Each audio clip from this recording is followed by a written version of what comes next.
Sa mga katropa, bibigyan ko lang kayo ng mga konting tips, konting kaalaman sa pagbumotor sa kalye mga katropa.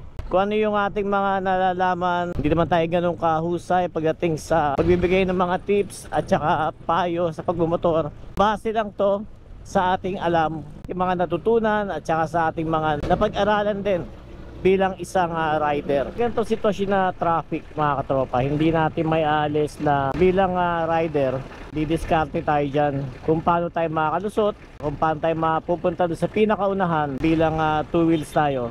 Yung tinatawag na lane filtering mga katropa, ito yung sumisingit ka para makalusot ka ng paunti-unti sa isang traffic. Make sure lang mga katropa na yung pagsingit mo is safe. Kita mo yung mga galawan kaliwat kanan. Lagi nyo pa rin ugaliin ng tinatawag nating shoulder check, yung pagtingin sa kaliwa at saka dito sa kanan. Para bago tayo umandar mga katropa, sigurado natin na walang mauuna sa kaliwa, walang mauuna sa kanan. Hintay lang natin mag green. Pwede ka nang mauna ng ganyan basta na green na. Minsan yung mga ganyan may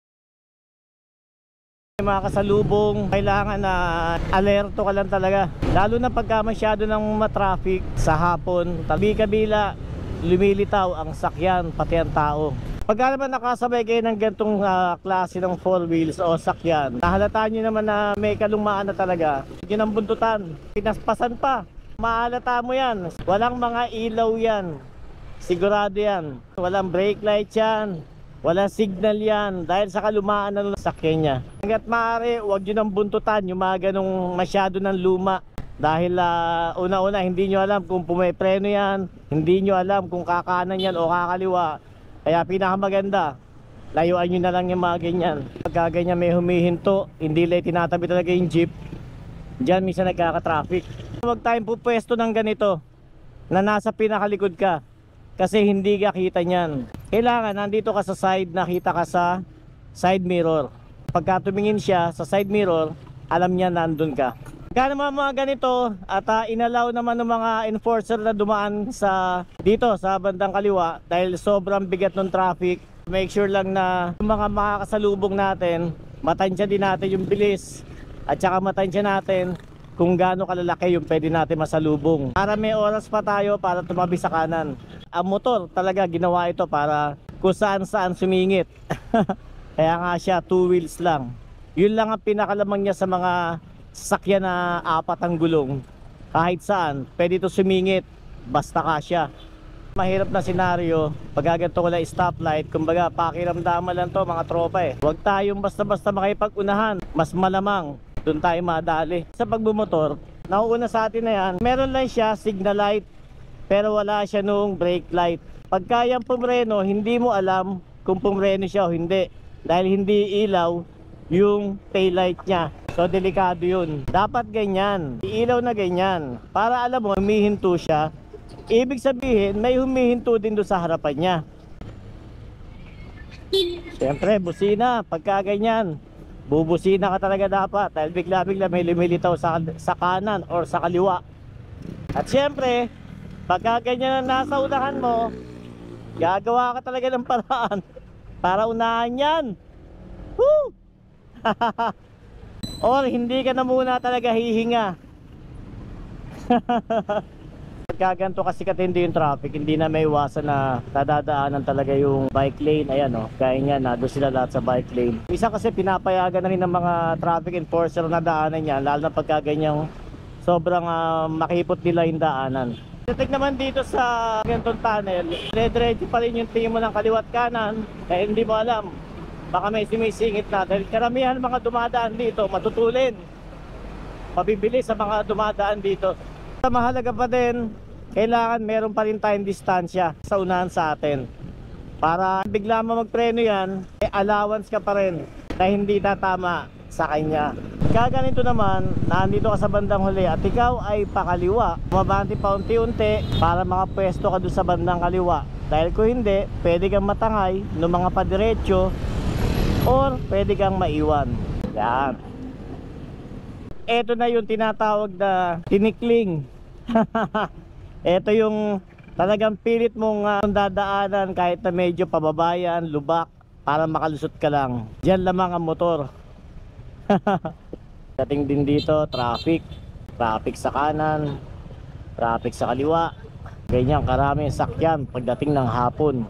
Ito naman yung tinatawag na blind spot mga katropa. So yung ganyan, kita ka pa niyan sa side mirror. Huwag kang pupwesto sa pinakalikod niya.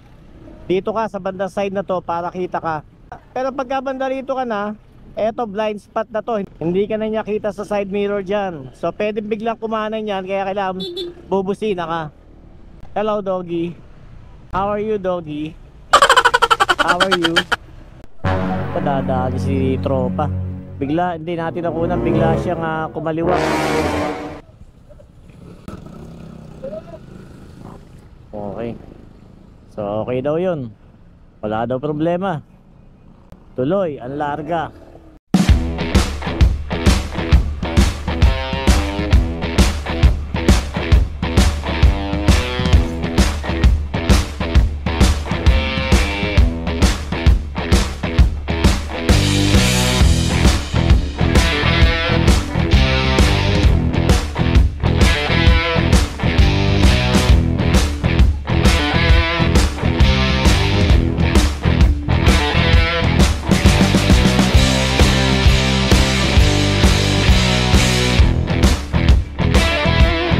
So ayun mga katropa, lagi pa rin tayo mag-iingat sa ating pagmumotor o pagmaneho araw-araw sa kalsada.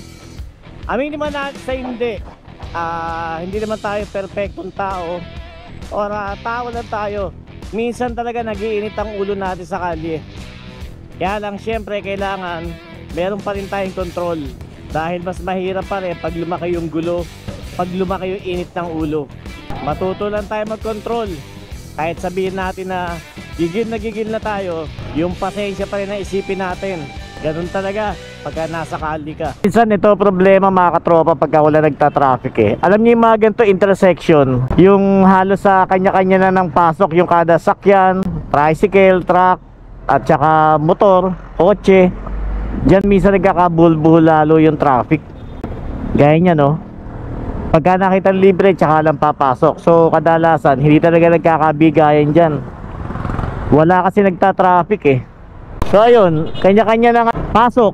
Basta nakakita ng libre, kanya-kanya lusot na. Pero banda rito, eto, nandito yung nagta-traffic. Pero yung banda ron, sa may intersection dun, wala nagta-traffic, kaya buhol-buhol banda ron. Hindi ko lang alam minsan bakit may mga lugar na wala nakalagay na nagta-traffic or enforcer.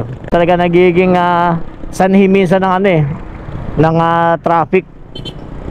Yung nagkakabuhol-buhol. Minsan pagka hindi nagkabigayan, nagkakasagyan pa yan, nagkakabanggaan. Lalo nagkaka-traffic.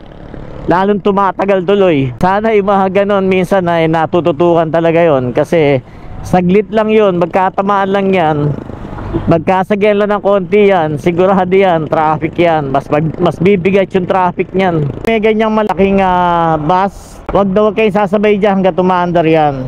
May gutter doon, mahirap dumulas doon yung gulong nyo. Ayun no, pag dumulas yung gulong mo dyan, pwede ka matumba sa may bandang gulong ng bus. Pag umaandar kasi yung bus, yan, gaya niya, sasabayan mo ng ganyan, medyo delikado yan. Lalo na pagka may yung gilid mo, may gutter yun. Pag medyo dumulas yung gulong mo, pwede ka matumba doon sa gilid ng bus sa may gulong. Pwede ka naman dito sa kaliwa, ayan, pagka maluwag dito, at least hindi ka doon sa gilid. Pag pedestrian, huwag kang tutungtong para makadaan yung mga dadang. Gaya niya, nakatungtong sa pedestrian. Dapat hindi po tayo nakatungtong sa pedestrian kasi yan po yung pinakatawiran. Kadalasan kasi mga katropa, napupunta talaga tayo mga nagmomotor dito sa gilid. Lalo na pagkaganyan traffic. Bihira naman yung napupunta talaga doon sa gitna o sa kaliwa. Kaya pag di tayo babaybay, dahan-dahan na lang kasi lalo na pagka umaandar yung mga kasabay nating jeep o kahit na tricycle o bus yan. Dahan-dahan lang tayo mga katropa. Ayan. Isa pa yung paghahabol sa traffic light. Ayan. So pagka medyo mabagal, kaya niya 16 seconds, 14, Alalay lang po tayo habang bumababa yung yung bilang. Pero hanggat kaya pa, matatansya nyo, huwag na kayo magmadali dahil mabibitin lang kayo. Gaya niya, pinahinto na tayo. So para pinaka-safe, huwag na kayo makipaghabula sa stoplight kasi delikado yan. Delikado yan. Kaya dapat marunong din tayo magtansya doon sa traffic light na makikita natin pag medyo malayo pa. Kasi mataas naman yung pwesto niya, kita-kita nyo yung kulay green. So bibilangin na lang po natin yung kaya nating matansya makalampas doon sa stoplight. Kaya niya kanina medyo alanganin na, kaya hindi na tayo nagmabilis. Kasi kung hahabulin pa natin yun, alanganin pa yun. So pwede mag-go-na yung kabila. At saka isa pa, pwede kasing merong mga humabol sa doon sa yellow light. Kumbaga baka ma-tiyempo ka pa nung nagbibiting the red light, yari tayo dyan. So ilang mga katropa, syempre ares po sa inyo palagi, and keep safe po mga katropa. Maraming salamat po.